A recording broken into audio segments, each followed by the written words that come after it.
Hello and welcome to the Wheels of History Podcast, Episode 6. I'm your host, Brian Boyles. In our last episode, we left off with the UN forces finally stopping the North Korean offensive at the Pusan Perimeter, an area about 50 miles wide and 100 miles north-south around the port of Pusan. The North Koreans occupy 80% of South Korea. But MacArthur has been husbanding his forces and building up a reserve of 70,000 troops, ready to deliver a counterattack he is sure will decisively change the war.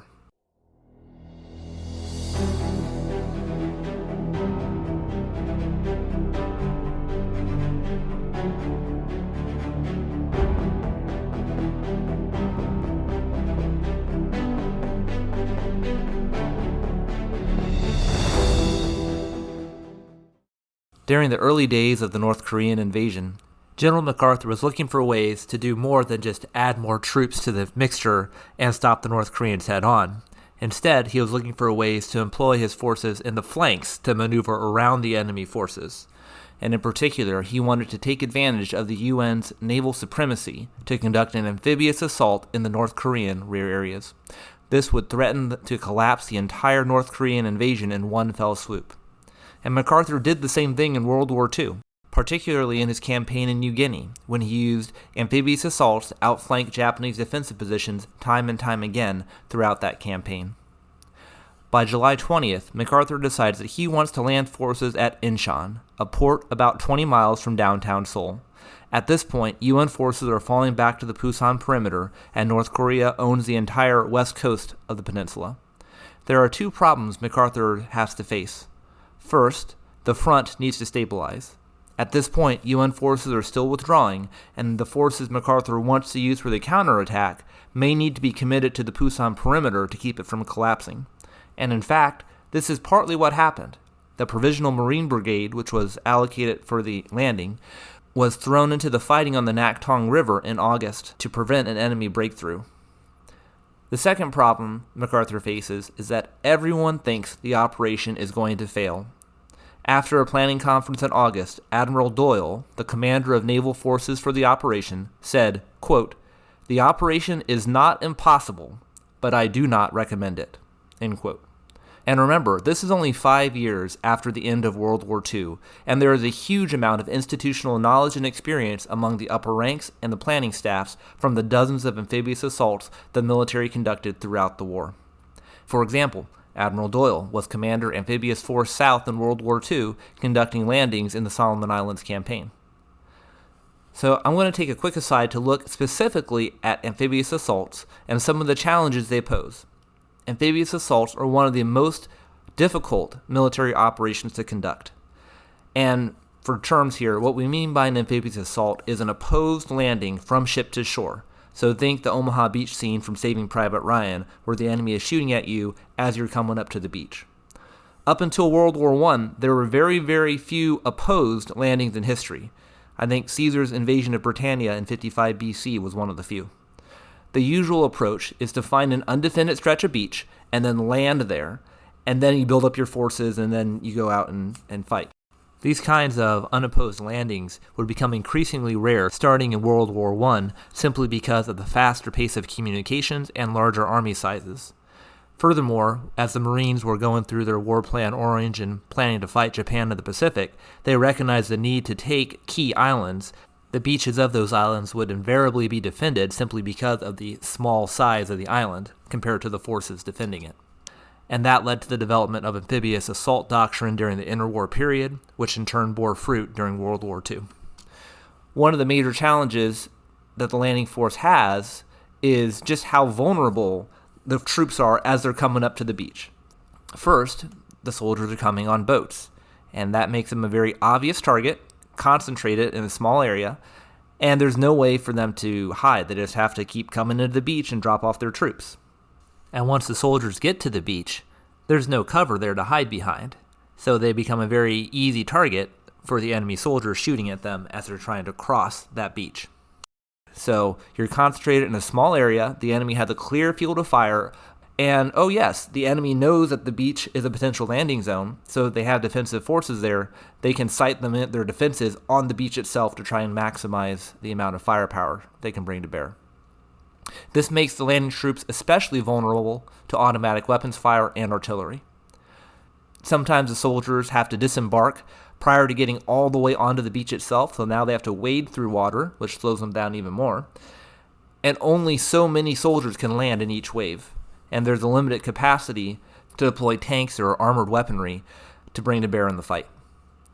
So to solve the problem of how to get ashore rapidly, purpose-built landing craft were built during World War II, and this ranged from the Higgins boat, again, it's the landing craft you see in Saving Private Ryan, which was a boat made out of plywood with a very shallow draft and a bow ramp. That way you could get almost all the way up to the beach and drop the troops off directly on the sand. And then they would back up and head back out to the ships to take on more soldiers. And just a quick note, I'm using the term soldiers and Marines interchangeably because both the U.S. Army soldiers and the U.S. Marines conducted many amphibious operations in the war. Anyways, there were also vehicles called Amtraks, that is, amphibious tractors, which are lightly armored tracked vehicles capable of swimming through the water and continuing to maneuver on the land. This would allow the same vehicle to take Marines to the beach and then continue to help them maneuver or move quickly once they got ashore. These Amtraks were especially useful in the Pacific because they were able to cross over coral reefs around many of the islands and atolls in the Pacific, which would otherwise prevent a landing craft from sailing through. As World War II went on, they even developed some specialized amphibious vehicles, such as amphibious tanks, called landing vehicle tank, or LVTs, where they would take an Amtrak hull, and instead of carrying troops, they would give it a turret and a cannon and somewhat thicker armor. I mean, it still needs to float, so it's fairly lightly armored, but it would be more protection than most other vehicles that could swim ashore. Now, there are larger ships, too. There are the LCTs, landing craft tank, or LSTs, landing ship tank, which could carry anywhere from 5 to 20 tanks up to the beach, as well as other vehicles or heavy equipment like trucks or artillery. Now, the Defender has a lot of advantages in an amphibious landing. They have time to dig in, build their bunkers, their pillboxes, obstacles, sight and artillery.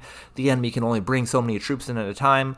And so in order to offset all these advantages of the Defender, the textbook solution is the massive application of firepower, at least in the American school of thought. So naval gunfire provides the bulk of this artillery support, employed prior to and during the landings. And compared to Army artillery, naval guns are typically a lot larger because you can put a bigger gun on a ship. The light cruisers have 6-inch guns, which is the same diameter as 155mm howitzers, capable of firing a 100-pound projectile. Heavy cruisers have 8-inch guns, 203mm, firing 200-pound projectiles. And worst comes to worst, you can always bring in a battleship. The Iowa-class battleships have 9 16-inch guns, 406mm, firing 1,900-pound high-explosive rounds. Typically, the heavier ships, like the cruisers, would be further offshore because they have a deeper draft. That is, the bottom of the hull is deeper in the water. Plus, those ships are more valuable, and you don't want to expose them to as much return fire from the shore. In contrast, destroyers are a lot smaller, have a shallower draft, and are more expendable, so they would often get a lot closer to the beaches to provide responsive fires to the situation on the ground. Finally, you have LCTs that are modified into floating rocket launchers, carrying about 1,000 rockets, so you can saturate the beach in the last minutes of the landing craft approaching, or other LCTs and landing craft armed with 20 and 40mm automatic cannon. Now, the Amphibious Task Force is also coordinating with aircraft to provide additional strikes against the enemy. And as we discussed in the last episode, there are a lot of challenges when it comes to close air support, since their radios can't talk directly to most Army or Marine radios, and you're trying to identify targets while flying at high speed and being shot at from the ground. And this is back before precision-guided weapons were a thing. But all this firepower can be largely irrelevant if it's not coordinated well. You have the naval ships, you have the aircraft, you have the landing force, and the boats taking the troops from the ship to the shore. And if they aren't talking and coordinated well, you can have challenges where the artillery fire lifts a few minutes early, leaving the landing craft exposed and giving the defenders a chance to get out of their bunkers and start fighting. Alternatively, you could have a case where the landing craft are slowed down for some reason, and they aren't able to get word back to the air support to adjust their timing. To mitigate these risks, it requires a lot of detailed plans and rehearsals, and thankfully the U.S. Navy worked out a lot of these issues during World War II. Now, once the troops are ashore, you now have the logistical challenge of what order do you unload supplies in? How do you balance building combat power, that is, bringing in more soldiers and weapons and equipment, with bringing in the food, the water, and the ammunition, and other logistical needs to sustain the force now that they're ashore? And in many cases, when you load the amphibious transports back at port, you have to think through these things and have a plan for what order you want to unload things in so you can pack the ship appropriately. When the subsequent waves arrive at the beach, who's going to be directing traffic when it gets ashore? Well, they ended up creating the role called the beach master, whose job was to help direct those reinforcements as they're coming in to keep the beach clear for follow-on supplies to arrive and also to get the supplies to the right place. And eventually, at some point, you have to transition from delivering the supplies directly over the shore on the beach to using actual port facilities, which allow much greater throughput and efficiency. Now, there are also a lot of environmental and geographic factors that go into amphibious assault planning. The geography around a beach restricts what types of landing craft and how many can arrive and land their troops safely. You need to look also beyond the beachhead itself. Once you get ashore, what's the terrain around it? Are there routes for the ground forces to come out, or are they going to be bottlenecked and make it easy for the enemy to pin them in? Because there are only a certain number of suitable beaches, this makes it a lot easier for the enemy to fortify them, placing obstacles like mines and barbed wire, or building fortifications like trenches, bunkers, and pillboxes. Then you have to worry about tides. Do you want to land at low tide or high tide? At low tide, many of the obstacles are exposed, particularly those that might damage or destroy landing craft if they come in at high tide. But if you arrive at low tide, the soldiers have to cross a wider stretch of beach, exposing them to greater fire. And this was one of the challenges encountered during the Normandy landings. They landed at low tide so they could expose all the obstacles and give the engineers a chance to blow them up. But because they were pinned down at Omaha Beach for some time, the tide started coming in, forcing the troops to move further and further ashore despite enemy fire. If not, they would be swamped, literally. You also need to consider the phase of the moon, whether it be how much moonlight there will be available and from what time to what time, as well as the variations in tides throughout the month based on where the moon is in relation to the Earth. A big concern is weather, particularly storms. That's one of the issues with this planned landing at Incheon because typhoon season in Korea is between May and October, and high seas may make landing operations impossible and even damage the landing ships themselves. Now let's look at specific challenges that the Incheon landings presented to the UN forces. First of all, let's start with the tides. Incheon has a very large tidal range. It varies over about 32 feet. And at low tide, that exposes huge expanses of mud flats that you can't walk over, especially with equipment, and you can't move a ship over it. Vehicles are going to get bogged down. And this is mud that goes up to your waist. As a result, there's only a 3-hour window twice a day where the tide is high enough to allow you to get ships and landing craft all the way to the beach. Along with that, it's a fairly restricted channel to get to Incheon, and the channel currents flow relatively fast, at around 8 knots. Amphibious ships and landing craft are fairly slow. Some of the amphibious trackers can only go 6 knots in the water.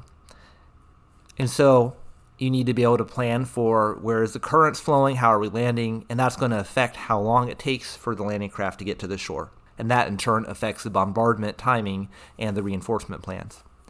Then there's a concern about naval mines, which the North Koreans received from the Soviet Union. Because of the restricted channel leading to Incheon, it would be fairly easy for them to mine the channel, either costing the U.S. forces time to clear it, which would in turn allow the enemy to rush in reinforcements to the landing area, or you take the risk and you might lose some ships. Finally, you have geography. The shore at Incheon is protected by a 16-foot high seawall that the landing forces will need to scale. Furthermore, there's an island, Wolmido, that sits a few hundred meters off the shore. As a quick aside on the name, in Korean, when you add do to the end of the name, it means it's an island. So Wolmido is just how the Koreans say Wolmi Island. Anyways, there are about 500 North Korean soldiers on Wolmido, and it provides them positions to rain fire upon the landing beaches from the flank unless it's taken first. However, due to the timing of the tides and the risk posed by Wolmido, the Marines aren't planning on landing troops on both the shore at Incheon and Wolmi-do at the same time. That's too risky, and there's not enough time to do one and then the other. So the Marines are going to have to storm Wolmi-do first in the morning, and then wait on the island, stranded without landing craft support for 12 hours until the tides come back in, and they can land a follow-on wave on the shore of Incheon itself. However, this means that when the troops arrive in the afternoon on Incheon, they only have 2 hours of daylight remaining once they hit the beach. The terrain around Incheon also favors the defender. There are hills overlooking the landing beaches, and this caused particular problems in history, such as the Marines landing on Iwo Jima or the Army at Anzio. The Anzio landings were a particular failure because the Germans held the high ground around the landing zones, and the Allied landing forces ended up being bottled up there for 6 months under constant observation and artillery fire before the Germans were finally forced to fall back. Compounding the issue is that the planners don't have accurate geographic information on the Incheon area. They don't know how large the tidal basin is, despite having had troops in South Korea for 4 years. So ultimately, the U.S. and ROC forces need to infiltrate some intelligence agents to recon the area, and they end up determining there are about 2,000 North Korean troops in the area, and they end up turning on a lighthouse to help guide the landing forces in. But Incheon and Seoul are along the main avenues of communication and approach going up and down the west side of the peninsula. So it's relatively easy for the North Koreans to move reinforcements in to bottle up the defenders or to counterattack and push them into the sea. Even if the landings are successful, Incheon is a large city. Its pre-war population in 1950 was 250,000 people. And urban fighting consumes large numbers of troops, it slows down the advance, and it gives lots of cover and concealment for the defenders to use. I'll let U.S. Navy Commander Arleigh Capps sum up the challenges faced with this landing. He said that the harbor had, quote, every natural and geographic handicap, end quote, that you can expect in amphibious landings. All right, thanks for bearing with me in this explanation of amphibious landing. That helps put in context both the risk of the Incheon landings and how inherently complex amphibious operations are. So, the troops tasked with taking the beach are 2 divisions supported by 2 ROC regiments. There's the 1st Marine Division, which had to be reassembled from different Marine units from as far away as the Mediterranean Sea, and that includes the Provisional Marine Brigade from the Pusan Perimeter. About half of the unit consisted of reactivated reservists. The 7th Infantry Division is also part of the landing force, and this unit, on occupation duty in Japan prior to the war, was gutted to flesh out the other forces headed to Korea, and particularly taking away a lot of the officers and NCOs from the units. Now in August, once those divisions have been pushed out to Korea, replacements are diverted back to the 7th Infantry Division to bring them back up to strength prior to the Incheon landings taking place. Now, this practice is horrible for unit effectiveness because you are shaking up a lot of teams. You have a lot of new NCOs and officers coming in. You have a lot of fresh soldiers that aren't familiar with the unit or how it operates. And so there's always a bit of a delay once you bring in a lot of new people and leaders into an organization before they start performing up to par. These troops are also augmented with 8,000 Katusas, that is, Korean augmentation to the U.S. Army. This was a practice adopted during the Korean War to try and augment the numbers that U.S. forces could bring to bear, and this is where you would have Korean soldiers embedded with U.S. units. And this is a practice still done today, although back then these Korean soldiers were often little more than recently conscripted civilians, and few if any spoke English. Now, in spite of all these obstacles, MacArthur is convinced that he needs to land at Incheon, and he said, quote, when we get well ashore at Incheon, the North Koreans will have no choice but to pull out or surrender. Putting a whole corps 150 miles in the enemy rear would represent a very dangerous threat to the North Korean army down around Pusan. And furthermore, the roads predominantly run along the western half of the peninsula, since the eastern half is more mountainous. So if the North Koreans decided to hold fast even after the landings took place, their forces around Pusan would be cut off from supplies and surrounded. And if they decided to withdraw, they would have to virtually cede all of South Korea in order to prevent this envelopment. And that would also create the conditions for UN forces to pursue the North Koreans. And remember, in military operations, most casualties take place when one side is running away and the other side is pursuing them. So that runs the risk of the North Korean army falling apart as they pull back. especially given the UN advantage in motor vehicle transportation, so their units can move faster, and air supremacy. Now, MacArthur is opposed by the Joint Chiefs of Staff, all the key naval officers in the Far East, and most Army and Marine Corps amphibious landing specialists. However, MacArthur doesn't like the alternatives they propose, whether it be a landing on the south coast of Korea, very close behind the front line, or a proposal to land at Kunsan, which is about 100 miles south of Incheon, so less of a risk in terms of how far away the landing troops are and better beach conditions. But MacArthur doesn't like either idea because he thinks they're too shallow of an envelopment to have a decisive effect on the North Korean forces.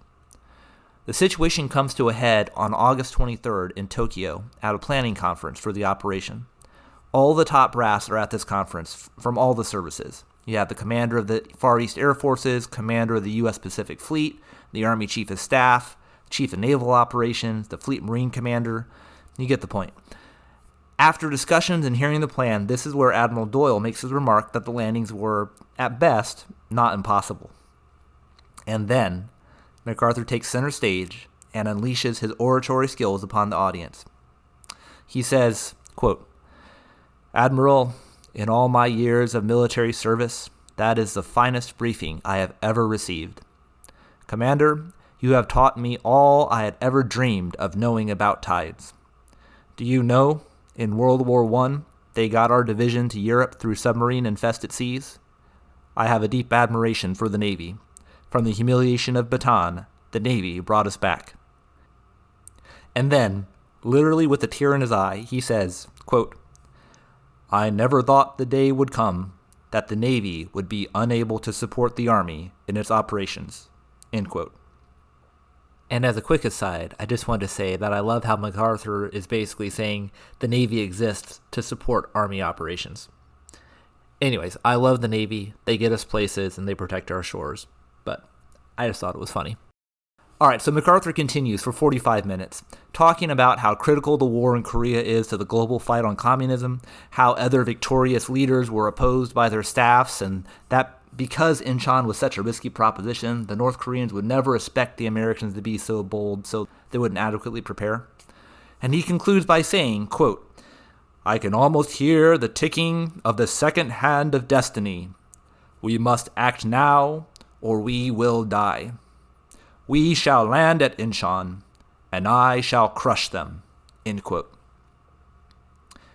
After this oratory performance, Admiral Sherman, the Chief of Naval Operations, answers MacArthur, quote, "General, the Navy will get you to Incheon." End quote. Well, MacArthur receives official approval for the operation, now named Operation Chromite, 5 days later. 1 week after that, on September 5th, the transport ships began leaving Japan with some 70,000 troops of the newly formed 10th Corps under the command of Major General Ned Almond. General Almond had previously been MacArthur's chief of staff and was appointed to this position in part because MacArthur trusts him and because the 10th Corps is reporting directly to MacArthur's headquarters instead of being under the 8th Army, due to the geographic distances between the 8th Army around Pusan and the landings at Incheon. As the ships sail around Korea, they are buffeted by high seas from Typhoon Kezia, which pass through the Sea of Japan with winds reaching 125 miles an hour. One Marine officer, Lieutenant Colonel Robert Taplett, commander of the 3rd Battalion, 5th Marine Regiment, was concerned about the landing based on his past experiences in World War II, and he remarked, quote, "I thought it would be a very rough affair. I received an extraordinary message stating that once we were committed to the landing, we would continue the operation until we had suffered 82.3% casualties. I thought, God, what kind of idiot would write an order putting in a decimal point like that?" End quote. Naval bombardment begins on the September 10th, hitting targets all along the west coast of South Korea to disguise the intended target, and D-Day for the landings is September 15th, and the ships arrive without incident. The first waves land at Wolmido at 6:33 in the morning, and things go surprisingly smoothly. The North Koreans didn't mind the harbor, the naval bombardment is very effective, and within 90 minutes, the amphibious tanks and Marines sweep ashore, defeating the 400 defenders and occupying Wolmido. There's a causeway connecting the island to the mainland, and the Marines want to push on, but they're told to stand fast and stick to the plan. While the tide is low and the Marines are hunkered down on Wolmudo, aircraft are roaming the skies, bombing targets, and looking for North Korean reinforcements to intercept, but none come. At 14:30, the cruisers resume bombardment, and the first landing craft make it to the seawall at 17:31 hours. Marines climb the seawall with the assistance of ladders they brought along with them, and the defenders are unable to resist effectively. By nightfall, the Marines are pushing inland, and the first LSTs begin unloading tanks, trucks, jeeps, and heavier equipment. There is no North Korean counterattack that night, and the whole landing operation only cost 200 casualties. Now, compared to the amphibious landings the U.S. was doing at the end of the Pacific War, the Incheon landings were done on a shoestring. But it was more than enough to overwhelm the North Korean defenders and caught the North Korean command completely by surprise. The Marines continued to push inland, seizing Kimpo Airfield on the second day, and they reached the Han River by the fourth day. Now, in this operation, you have Marines and Army soldiers operating under 10th Corps command, and there are some inter-service tensions that arise between General Almond and the Marines. Almond is pushing the soldiers to capture Seoul quickly, having promised MacArthur he would deliver the city to him by September 25th, which would be 3 months to the day after the North Koreans invaded.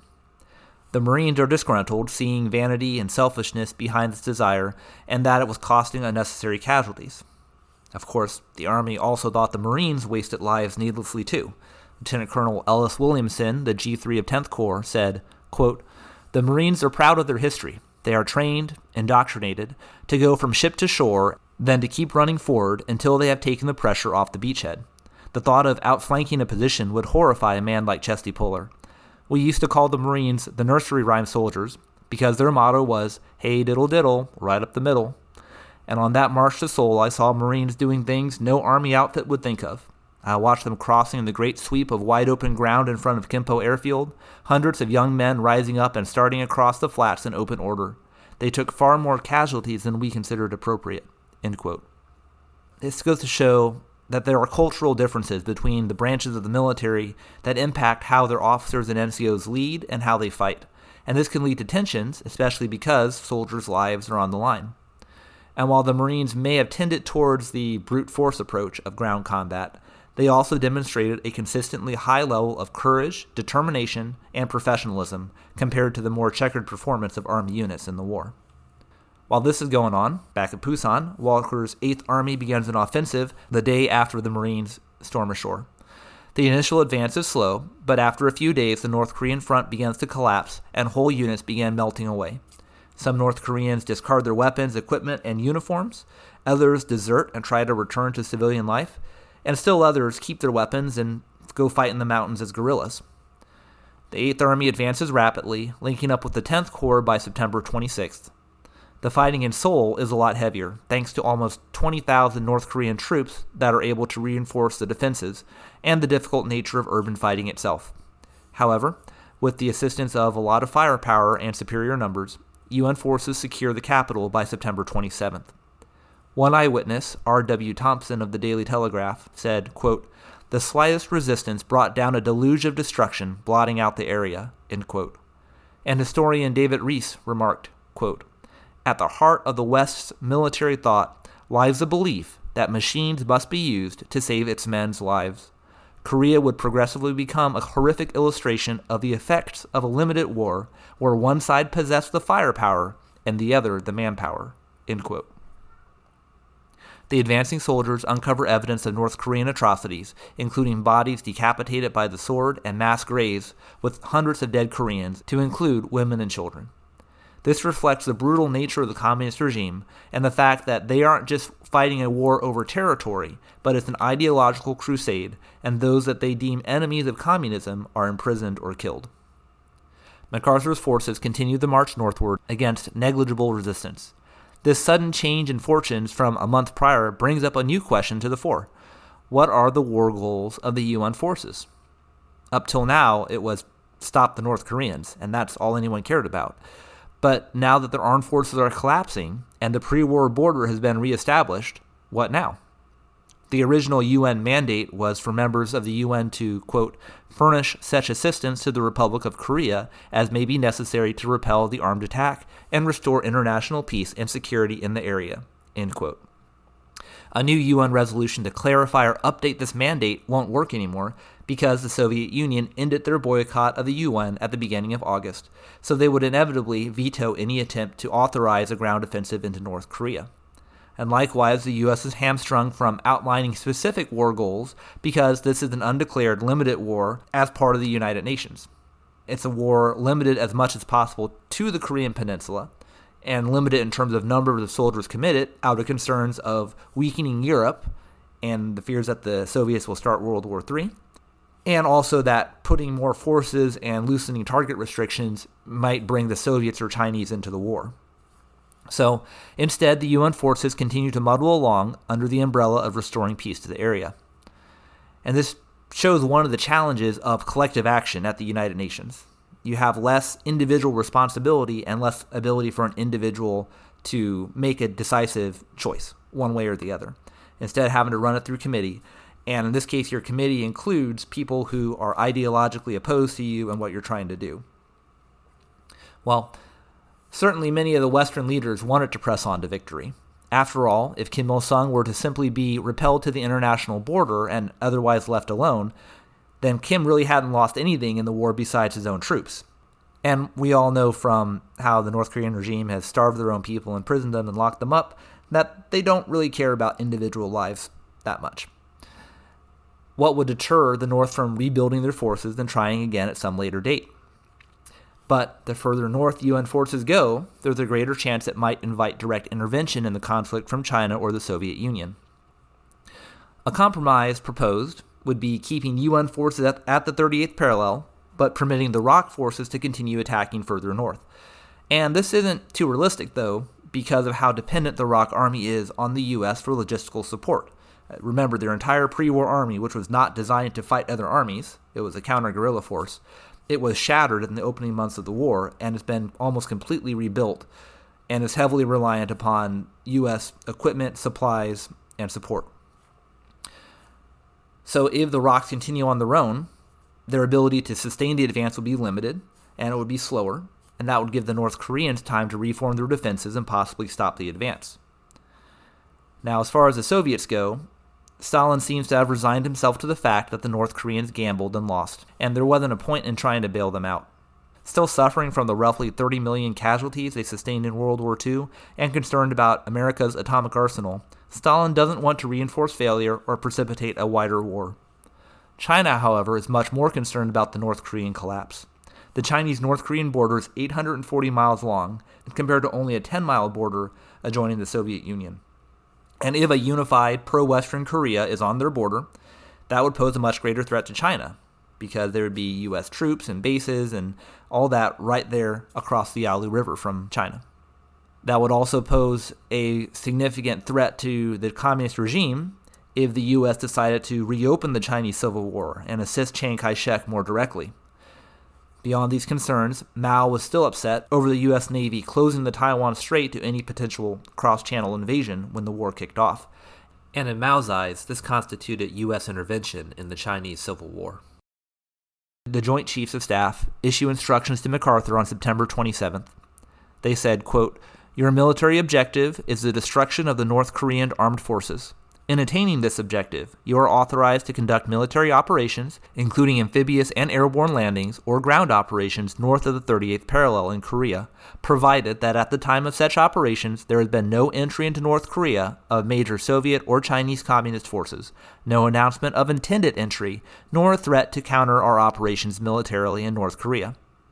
Under no circumstances, however, will your forces cross the Manchurian or USSR borders of Korea, and, as a matter of policy, no non-Korean ground forces will be used in the northeast provinces bordering the Soviet Union or in the area along the Manchurian border.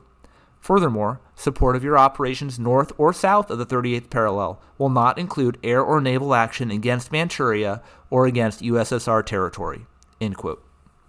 The ROK Army crosses the border the next day, but MacArthur holds the UN forces back, regrouping them and bringing up supplies, and using that time to issue a surrender demand to the North Koreans. And naturally, they refuse. On October 3rd, the Chinese deliver a message to the UN through the Indian ambassador, and they say, quote, "If the United States or the United Nations forces cross the 38th parallel, the Chinese People's Republic will send troops to aid the People's Republic of Korea. "We shall not take this action, however, if only South Korean troops cross the border," end quote. Similar warnings are broadcast by the Chinese over the radio in the following days, stating that they won't stand aside while North Korea is invaded. MacArthur is informed of this warning, and while this would technically constitute a Chinese announcement of intended entry to the war, as outlined in the Joint Chiefs instructions, MacArthur and his intelligence officer, Major General Willoughby, decide that it's likely just a bluff, an attempt to blackmail UN forces.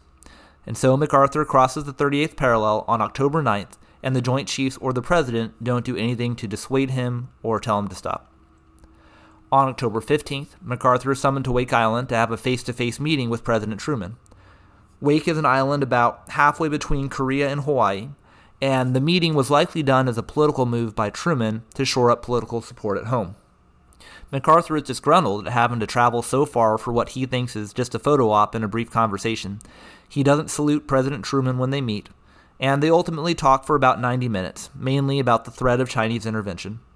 MacArthur assures Truman that it won't happen, and even if the Chinese did intervene, quote, "Now that we have bases for our Air Force in Korea, if the Chinese try to get down to Pyongyang, there would be the greatest slaughter," end quote. He tells the president he thinks North Korean resistance will end by Thanksgiving, and the 8th Army will be back in Japan by Christmas. At the end of their conversation, Truman asks MacArthur to stay for lunch. MacArthur, however, declines, saying that he has urgent military business to take care of back in Tokyo, and then he gets in his plane and departs. Now, in this meeting, Truman didn't press MacArthur on his assumptions about the Chinese, and MacArthur, for his part, leaves even more contemptuous of the political establishment and wants to do his own thing without interference from politicians. Meanwhile, in Korea, MacArthur decides to keep the 10th Corps as a separate formation reporting directly to his headquarters instead of organizing it under the 8th Army. And he claims this is because he wants 10th Corps to be used in an upcoming amphibious operation on the east coast of the peninsula. But in practice, keeping the 10th Corps separate impairs the unity of command in Korea and shows some indications that MacArthur doesn't fully trust Walker. He'd rather keep Almond under his direct command, probably due to his loyalty to MacArthur. 10th Corps gets on its boats and sails around the peninsula to land at Wonsan in the east coast, which is a city due east of Pyongyang. Pyongyang's on the west coast, about halfway up North Korea, and Wonsan is on the east coast, about halfway up North Korea. However, in a rather embarrassing show, when the Navy arrives, they find the harbor and landing beaches inaccessible due to naval mines. And while the minesweepers are clearing a channel, ROK troops advancing overland make it to Wonsan first and liberate the city. The troops land after 10 days of minesweeping operations, disappointed to realize that they had missed the Bob Hope concert, which took place in the city the day before. The UN troops continue to advance north. On October 19th, Pyongyang falls, largely abandoned by the communists. The ROK 1st Division commander, General Pak Sun-yup, is leading the troops into the city, and he recalls that he felt, quote, "utterly exhausted. I had left 5 years earlier as a refugee. Now I was back with 10,000 men, 100 guns, and a battalion of M46 tanks," end quote. General Pak is the Korean version of General Patton. He was a very effective commander with a very interesting history. He fought against Chinese communist guerrillas alongside the Japanese during World War II, and he lived in around the Pyongyang area until the communist regime was established. Then he fled south, and now, at the age of 30, he is a general leading 10,000 troops. After the war, he would go on to serve with distinction, becoming the first 4-star general in ROK history, and passing away in 2020, a few months shy of being 100 years old. MacArthur is listening to his intelligence briefings from General Willoughby, and slowly his concerns about Chinese intervention are fading. They know from their intelligence sources that the Chinese had about 24 divisions arrayed along the North Korean border, and a further 14 deeper in Manchuria. However, they have no indication that the Chinese have entered North Korea in force, and MacArthur feels that now, with Pyongyang under their control and the North Korean army defeated, the Chinese missed their best chance to intervene. And again, him and Willoughby think the Chinese are just making empty threats. All this changes on October 26th. On that day, elements from the 7th Regiment, 6th ROK Division, reach the Yalu River on the Chinese border. They fill a bottle with water from the river to send back to Syngman-ri. And also on that day, several Chinese divisions emerge from the hills and utterly destroy the 7th Regiment. On subsequent days, the Chinese destroyed 2 other ROK regiments that arrived to help, and they pushed the ROK 2nd Corps back south. The U.S. 1st Cavalry Division advances to shore up the line, but ominously, when they arrive, they see a smoky haze drifting down from the hills. The Chinese had set fires to conceal their forces from observation and thus limiting the effect of artillery or air power against them. The Chinese attacked through the smoke, cutting the 8th Cavalry Regiment off from the rest of the division and establishing roadblocks along the road to prevent the relief of the regiment. The Chinese then attacked the 8th Regiment throughout the night, attacking from all sides and ultimately breaking through the perimeter. The 8th Cavalry Regiment collapses and its men flee to the hills. While General MacArthur and Willoughby are still convinced the Chinese haven't intervened, the troops on the ground now know that the Chinese are in the war and that they're in Korea in strength. The UN's forces are driven about 15 miles south, and they eventually stop the Chinese with their banks to the Chongchon River. Meanwhile, in central Korea, 10th Corps has been advancing north over a narrow road into the mountains, which will eventually lead them to the Chosin Reservoir. After days of relatively little resistance, they suddenly start encountering heavy Chinese forces, a whole division, in the hills alongside their advance. Now, after several days of heavy fighting, suddenly on November 6th, the Chinese withdraw to the hills and disappear, and the UN forces are shocked by the counterattack and they don't know what to think of it. Are those really Chinese troops in Chinese formations? But where did they come from? Reconnaissance planes didn't detect them arriving? Or were those just replacement troops the Chinese sent to flesh out the depleted North Korean ranks? And if the Chinese are fighting in the war and they were so effective at counterattacking, why did they withdraw so suddenly when they had us on the defensive?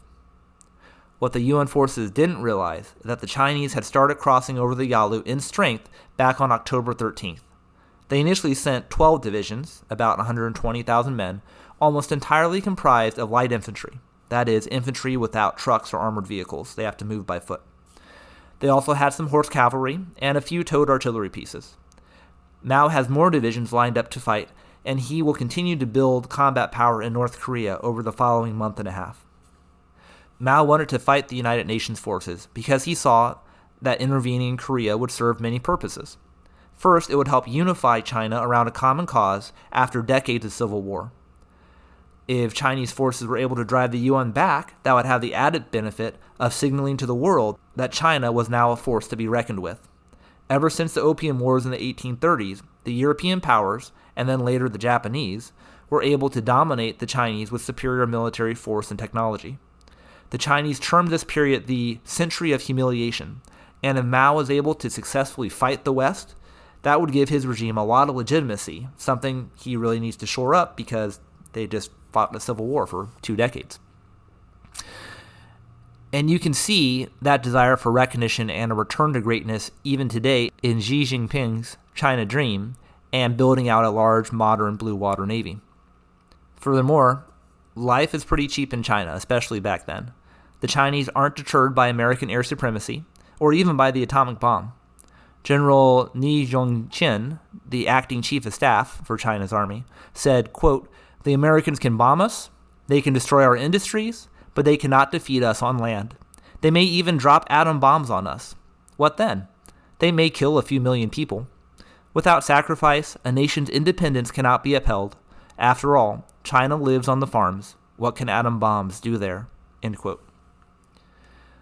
These Chinese forces are officially called the Chinese People's Volunteers, even though Chinese People's Voluntold would be more accurate.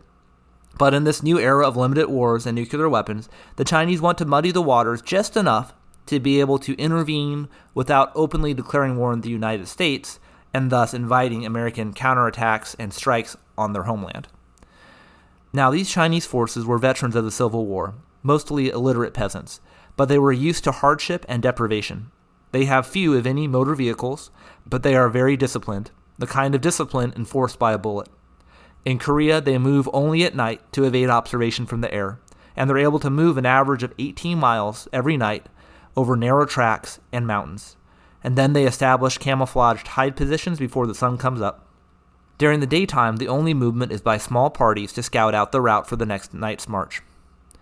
On the rare occasion the Chinese have to move during the day, they have strict march discipline, where if anyone sees or hears an airplane, they would signal the formation, often by firing a single rifle shot, and everyone would freeze in place and go to ground. Violators would be shot. And so while the U.S. owned the skies, their reconnaissance planes never found any indications of large Chinese formations, because those large formations didn't have the usual plethora of vehicles and guns that Western armies had, and mountainous terrain makes it a lot easier for the infantry to hide from aircraft. Despite the commonly termed human wave tactics that the Chinese employed, they certainly weren't stupid.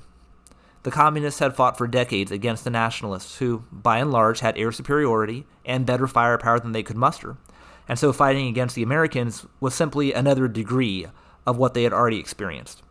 And so the communists adapted their tactics to align their strengths against the Western weaknesses, and were willing to expend lives freely in battle in order to achieve victory. Back at MacArthur's headquarters in Tokyo, he's still trying to make sense of the initial Chinese counterattack. However, Willoughby and in turn MacArthur are interpreting everything through the lens of their earlier assumption about the Chinese and American and UN capabilities. Right? They thought that Chinese intervention would have been more effective earlier, and so the fact that they didn't have signs of intervention earlier, the Chinese obviously missed their chance, and because they missed their chance, they aren't going to come. Aerial reconnaissance would surely pick up the large Chinese forces if they ever moved south, and if we do end up fighting them, we have artillery and tanks and air superiority, and it would be the greatest slaughter. They also likely were influenced by the experiences of working with the Chinese military in World War II, the nationalists.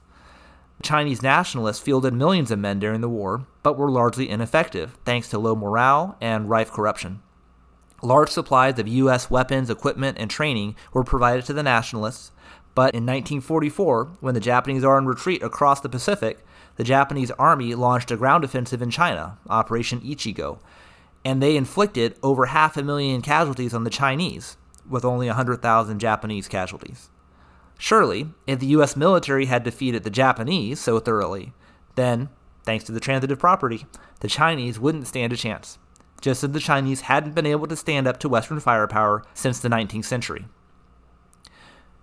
Now, based on these assumptions, and MacArthur having a staff which tells him what he wants to hear, there becomes a divide between the reality that MacArthur and Willoughby are thinking about in their heads, back in Tokyo, and that of General Walker and Almond on the front lines in Korea. In spite of repeated warnings, even Chinese prisoners of war, Willoughby thinks that, well, maybe those are some vanguards of Chinese units, but they aren't there in strength.